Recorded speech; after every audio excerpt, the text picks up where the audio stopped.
नमस्कार दोस्तों, आज हम लोग देखेंगे इतिहास के बारे में हम लोग पढ़ेंगे। स्टार्टिंग से हम लोग आज इतिहास स्टार्ट करते हैं। इतिहास क्या होता है?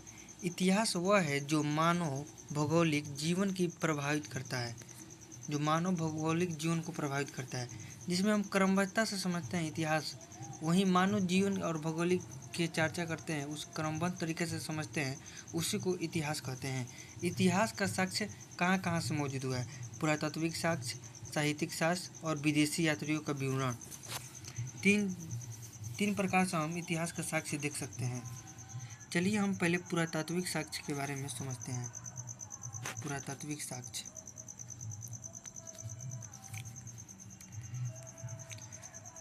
साक्ष्य में क्या क्या दिया गया है दोस्तों, हम लोग समझते हैं। पहले पुरातात्विक साक्ष्य अभिलेख है। किसी भी सतह पर उत्कीर्ण लेख को अभिलेख कहते हैं। ये शिलाओं पर लेख खोदा जाता है। शिलालेख, स्तंभ लेख, चुनार के पीले पत्थर, एक एकात्मक पत्थर का प्रयोग होता है, उस पर स्तंभ लेख हो गया। गुहा लेख, ये जो गुफाओं में खोदा रहता है। ताम्रपत्र लेख जो पत्थरों पर खोदा रहता है। मुद्रा अभिलेख, जो सिक्कों पर खोदा रहता है। मृदभांड अभिलेख, जो मृदभांड पर खोदा रहता है, मृदभांड अभिलेख कहलाता है। चलिए इसका हम प्रकार समझ लेते हैं चित्र के माध्यम से। ये शिलाओं पर खोदा गया शिलालेख, स्तंभ पर स्तंभ लेख, गुफाओं में गुहा लेख और ताम्रपत्रों में ताम्रपत्र लेख। चलिए हम इसका साहित्यिक साक्ष्य को समझते हैं।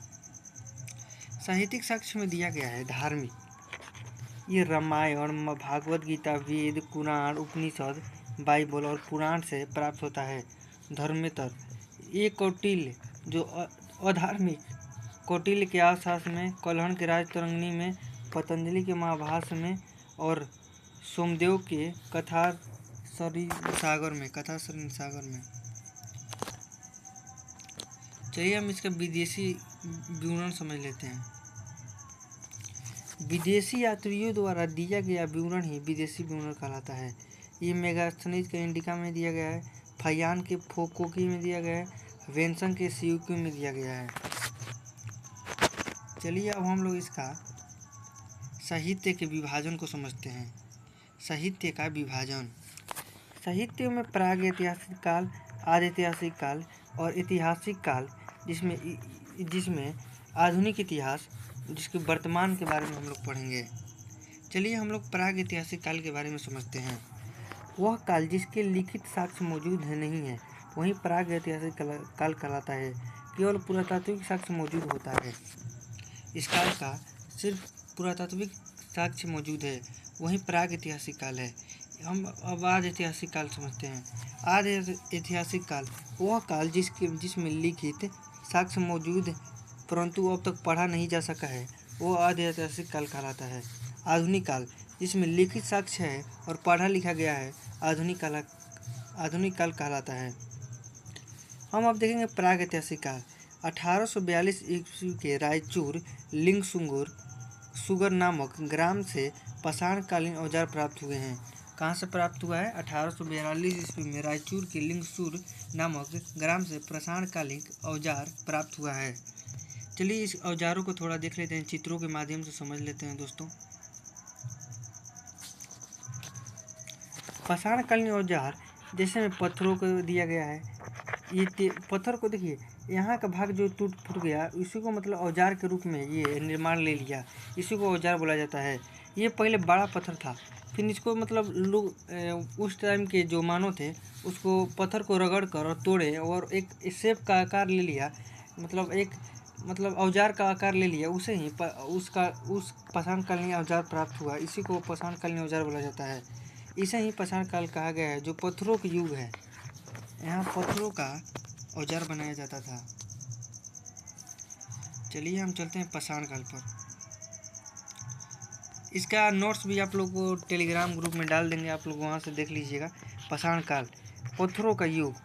पाषाण काल आदि मानव की उत्पत्ति, आग से परिचित यायावर जीवन, प्रथम औजार हस्त कुठार, हैंड फिक्स, जो हाथों से औजार बनाया जाता था, उसको पूरा पाषाण काल का औजार बोला गया।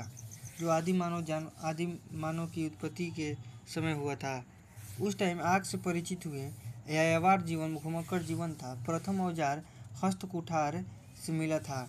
मध्यपाषाण काल समूह में निवास पशुपालन। मध्यपाषाण औजार माइक्रोलिथ सूक्ष्म पाषाण होता है। इसे ही माइक्रोलिथ सूक्ष्म पाषाण बोला जाता है। थोड़ा सा पेन को बड़ा कर लेते हैं दोस्तों।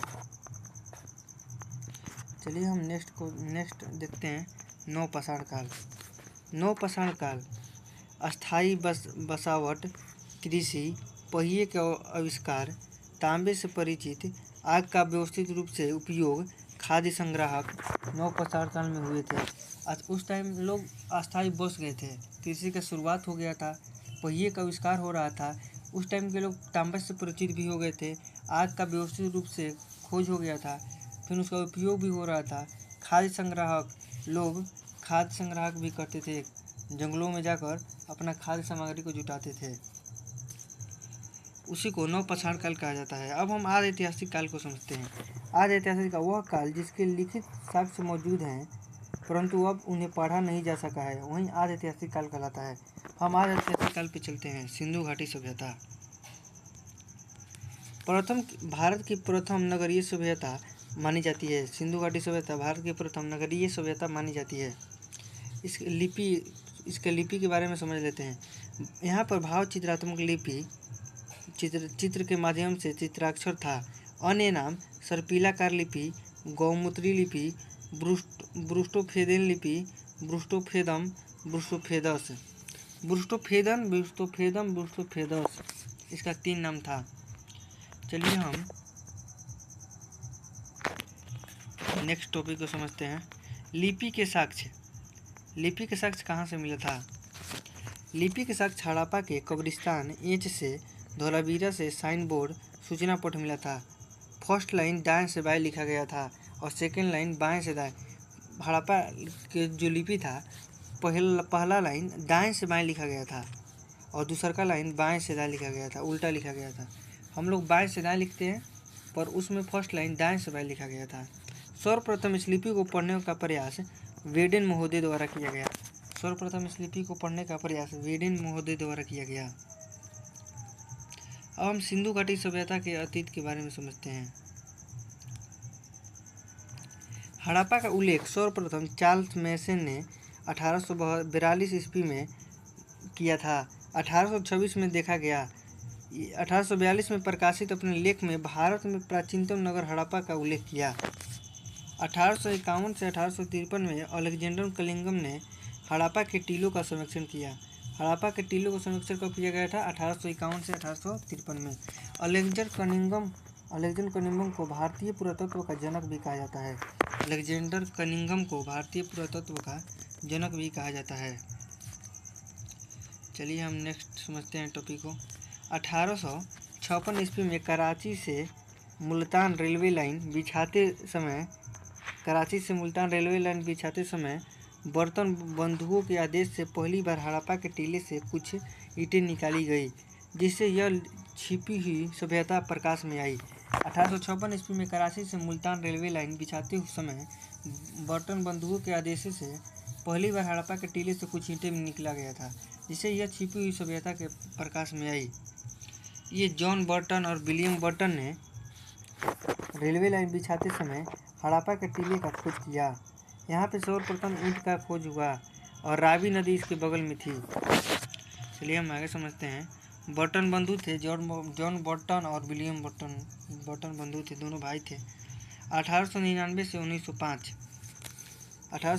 1905 ईस्वी के दौरान लॉर्ड कर्जन भारत के GGF वायसराय थे। 1899 से 1905 ईस्वी के दौरान लॉर्ड कर्जन भारत के GGF वायसराय थे। इन्होंने 1904 ईस्वी में भारतीय पुरातत्व एवं संरक्षण विभाग की स्थापना की। भारतीय पुरातत्व संरक्षण विभाग की स्थापना किसने किया था? लॉर्ड कर्जन ने। हम अच्छा से कोई पेन ले लेते हैं दोस्तों। कार्य भारतीय प्राचीन इमारतों, स्मारकों, नगरों, किलों, पुरास्थलों इत्यादि का सर्वेक्षण एवं संरक्षण करना। इसका कार्य क्या था? भारतीय प्राचीन इमारतों, स्मारकों, नगरों, किलों, पुरास्थलों इत्यादि का संरक्षण एवं संरक्षण करना। इन्होंने भारतीय पुरातत्व एवं संरक्षण विभाग की स्थापना किया था। कौन? लॉर्ड कर्नगल। और इनका काम क्या था?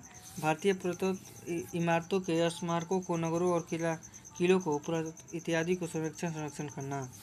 जॉन मार्शल के नेतृत्व में ही 1920 से 1921 ईस्वी में राय बहादुर दयाराम साहनी ने सिंधु घाटी सभ्यता का प्रथम स्थल हड़प्पा की खोज और उत्खनन किया। हड़प्पा का खोज और उत्खनन किसने किया था? राय बहादुर दयाराम साहनी ने। चलिए हम नेक्स्ट समझते हैं। भारतीय पुरातत्व विभाग की स्थापना 1861 ईस्वी में कनिंघम के द्वारा की गई थी। भारतीय पुरातत्व विभाग की स्थापना कौन किया था? 1861 में कनिंघम ने किया था। सिंधु घाटी सभ्यता का नामकरण। सिंधु घाटी सभ्यता सिंधु नदी के किनारे स्थित होने के कारण सर्वप्रथम जॉन मार्शल ने यह नाम दिया। सिंधु घाटी सभ्यता का सर्वप्रथम नाम किसने दिया था? जॉन मार्शल ने दिया था। क्यों दिया था? क्योंकि यह सिंधु घाटी सभ्यता सिंधु नदी के किनारे स्थित था। सिंधु घाटी सभ्यता डॉक्टर रफीम मुगल द्वारा प्रयोग में आया था। डॉक्टर रफीम मुगल द्वारा प्रयोग में आया था। हड़प्पा वर्तमान में प्रचलित नाम है जो कि प्रथम उत्खनित स्थल के आधार पर रखा गया था। हड़प्पा सभ्यता का हड़प्पा नाम क्यों रखा गया सिंधु सभ्यता का? क्योंकि यहाँ पर सर्वप्रथम हड़प्पा नामक शहर की खोज हुआ। इसके वजह से इस शहर का नाम हड़प्पा रखा गया। सिंधु घाटी सभ्यता का विस्तार। सिंधु घाटी सभ्यता का विस्तार भारत, पाकिस्तान और अफगानिस्तान में हुआ था। सर्वाधिक विस्तार भारत में हुआ था। भारत में सबसे कम विस्तार अफगानिस्तान में हुआ था। चलिए हम इसको अच्छा से समझते हैं। भारत में सर्वाधिक स्थल गुजरात में है। हड़प्पा सभ्यता का सर्वाधिक स्थल कहाँ है? भारत में गुजरात में है। और अफगानिस्तान में सबसे कम विस्तार हुआ था। सबसे कम स्थल केवल 2 है। सबसे उत्तरम बिंदु मुंडीगाक है और दूसरा सुरतगई है। अफगानिस्तान में 2 स्थल था, मुंडीगाक और सुरतगई। अब हम इसका हम क्षेत्रफल पर समझ लेते हैं दोस्तों। सिंधु घाटी सभ्यता का क्षेत्रफल देख लेते हैं। देखिए सिंधु घाटी जो क्षेत्रफल था वो देखिए उत्तर में मांडा नदी के किनारे जम्मू कश्मीर उत्तर में मांडा था। क्षेत्र का नाम मांडा है और जम्मू कश्मीर में ये पड़ता है और ये चिनाब नदी के किनारे है। मांडा जम्मू कश्मीर में चिनाब नदी के किनारे है। और पूरब में आलमगीरपुर जो मेरठ में है, यूपी में है। पूरब में आलमगीरपुर जो मेरठ यूपी में है, ये हिंडन नदी यमुना की सहायक नदी है। हिंडन यमुना के सहायक नदी है। दक्षिण में दैमाबाद जो कि अहमदनगर में पड़ता है, ये महाराष्ट्र में है। ये परवारा नदी जो गोदावरी की सहायक नदी के किनारे है। और पश्चिम में सूतकांगेडोर ये मकरान बलूचिस्तान में पड़ता है। ये दस्क और दस्त नदी के हैं। दास्क या दस्त नदी के। इसका क्षेत्रफल 1400 किलोमीटर है उत्तर में, और उत्तर से दक्षिण 1400 किलोमीटर और पूर्व से पश्चिम 1600 किलोमीटर है। इसका क्षेत्रफल उत्तर से दक्षिण 1400 किलोमीटर और पूर्व से पश्चिम 1600 किलोमीटर है। इसका पूरा क्षेत्रफल 12,99,600 किलोमीटर है। 12,99,600 किलोमीटर। इसका पूरा क्षेत्रफल 12,99,600 किलोमीटर है। चलिए हम नेक्स्ट टॉपिक समझते हैं। नेक्स्ट टॉपिक में दिया गया है भारत में सिंधु घाटी सभ्यता का पश्चिमी बिंदु गुजरात है जो नागेश्वर में पड़ता है। इसका पश्चिमी बिंदु कहाँ है? गुजरात, नागेश्वर। संपूर्ण क्षेत्रफल 12,99,600 किलोमीटर स्क्वायर है और वर्तमान में 16 से 17 लाख किलोमीटर स्क्वायर हो गया है। अब हम चलिए पूरा स्थल और पूरा स्थल का नाम समझते हैं। पूरा स्थल क्षेत्र और पूरा स्थल का नाम। अफगानिस्तान में केवल 2 स्थल है, मुंडीगौक और सुरतगई। बलूचिस्तान में मेहरगढ़, रानूगढ़ई, सुतकांगेडोर, सुतकाहाको, बालाकोट, क्वेटा घाटी, कुतली, डाबरकोट। बलूचिस्तान में फेमस है आपका मेहरगढ़ और सुतकांगेडोर 2 ठो, और सुतकाहाको ये 3 ठो फेमस है। और एक ठो ये बालाकोट भी फेमस है। 4 ठो फेमस है। सिंध पाकिस्तान में पड़ता है। ये अलीमुराद, मोहनजोदड़ो, आमरी, कोटद्दीजी और चनहुंद्रो। इसमें आपका चनहुंद्रो फेमस है और ये मोहनजोदड़ो फेमस है। अब हम समझते हैं पंजाब पाकिस्तान में है एक ठो। वहाँ पे रहमान डेरी, जलीलपुर, हड़प्पा डेरा इस्माइल खान। यहाँ पर हड़प्पा आपका फेमस है। अब पंजाब भारत में जो है उसके बारे में समझ लेते हैं एक बार। पंजाब में रोपण, संधोल, चाक 86 और बाड़ा। हरियाणा में कुनाल, इसमें आपका रोपण फेमस है। हरियाणा में कुनाल, मिठाथाल, राखीगढ़ी, ये राखीगढ़ी फेमस है आपका हरियाणा का। बनावली हरियाणा का फेमस है। भरना यूपी में। आलमगीरपुर, बड़ा गांव और हुलास, इसमें यूपी में आपका आलमगीरपुर फेमस है। राजस्थान में बालाथल और कलिबंगा, इसमें आपका सिर्फ कलिबंगा फेमस है। गुजरात सर्वाधिक स्थल मिला था यहाँ से। चलिए इसको समझते हैं। लोथल ये आपका फेमस है। धोलावीरा भी फेमस है। रोजद, रंगपुर इसमें फेमस है। प्रभास, पतन, सुरकटडा, देसलपुर, नागेश्वर, करीमशाही। सबसे नवीन स्थल करीमशाही है जो कि गुजरात में है। इसमें आपका लोथल, धौलावीरा और सुरकोटडा फेमस है गुजरात का। राजस्थान का कलिबंगा, यूपी का आलमगीरपुर और हरियाणा का आपका राखीगढ़ी और बनावली, और पंजाब भारत का रोपण, ये आपका फेमस है। सिंधु घाटी सभ्यता कास्युगीन सभ्यता मानी जाती है। सिंधु घाटी सभ्यता कास्युगीन सभ्यता है। अब हम सिंधु घाटी सभ्यता में पाई जाने वाली प्रजातियाँ, इसका निर्माता समझ लेते हैं। प्रजातियाँ प्रोटो ऑस्ट्रेलियाइड। सिंधु घाटी सभ्यता में प्रोटो ऑस्ट्रेलियाइड पाए जाते थे। और इसका ट्रिक है प्रभु, जो भूमध्य सागरीय सर्वाधिक साक्ष्य मिले हैं, अतः इन्हें ही सभ्यता का निर्माता कहा जाता है। प्रोटो ऑस्ट्रेलियाइड थे और भूमध्य सागरीय सर्वाधिक साक्ष्य मिले थे, अतः इन्हें ही इस सभ्यता का निर्माता कहा जाता है। अल्पाइन थे, मांगो मंगोलियन और मंगोलाइड थे। यहाँ पे देखिए, प्रभु से अल्प मांगो, इसका ट्रिक है। प्रभु से अल्प मांगो, प्र से प्रोटो ऑस्ट्रेलियाइड, भू से भूमध्य सागरीय, इसे ही सभ्यता का निर्माता कहा जाता है। अल्प से अल्पाइन और मांगो से मंगोलियन और मंगोलाइड। चलिए हम नेक्स्ट समझते हैं। हड़प्पा सभ्यता का स्थल, हड़प्पा सभ्यता का स्थल समझते हैं और इसका उत्खनन वर्ष, उत्खननकर्ता का खोज और स्थिति। इसका हम लोग स्थल, उत्खनन का वर्ष और उत्खननकर्ता का खोज और स्थिति समझते हैं। पहले हम जानते हैं हड़प्पा की खोज कब हुआ था? 1921 ईस्वी में। कौन किया था? राम बहादुर दयाराम साहनी ने। ये कहाँ हुआ था? पंजाब में हुआ था, पाक में, मोंटगोमरी जिले में। पंजाब के मोंटगोमरी जिले में हड़प्पा का खोज हुआ था। हड़प्पा का खोज कहाँ हुआ था? पंजाब के मोंटगोमरी जिले में। अब हम जानेंगे मोहनजोदड़ो। मोहनजोदड़ो का खोज कब हुआ था? 1922 ईस्वी में हुआ था। कौन किया था? राखल दास बनर्जी। कहाँ हुआ था? सिंध, पाकिस्तान, लरकना जिला में। चनहुंदड़ो का खोज 1929 से 31 में। इसका खोजकर्ता NG मजूमदार, उत्खननकर्ता और वेस्ट बैंक के 1935 में किए थे और ये सिंध प्रांत पाकिस्तान में पड़ता है। हड़प्पा 1921, राय बहादुर दयाराम साहनी, पंजाब के मोंटगोमरी जिला में। मोहनजोदड़ो 1922, राखल दास बनर्जी, पाकिस्तान के सिंध में, लरकना जिला। चनहुंदड़ो 1930 से 31, इसका खोज NG मजूमदार, उत्खननकर्ता और वेस्ट बैंक के 1935 ईस्वी में। ये सिंध प्रांत पाकिस्तान में पड़ता है। अब हम इसका नेक्स्ट जो शहर है उसको देख लेते हैं। सूतकांगेडोर, ये 1927 में खोजा गया था।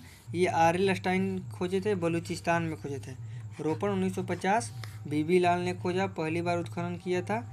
जगदत्त शर्मा 1956 द्वारा किया गया था, 1956 में किया गया था। पहली बार उत्खनन जगदत्त शर्मा 1956 में किए थे। पंजाब के भारत में पड़ता है रोपण। ये 1950 से 51 के बीच में खोजा गया था शहर।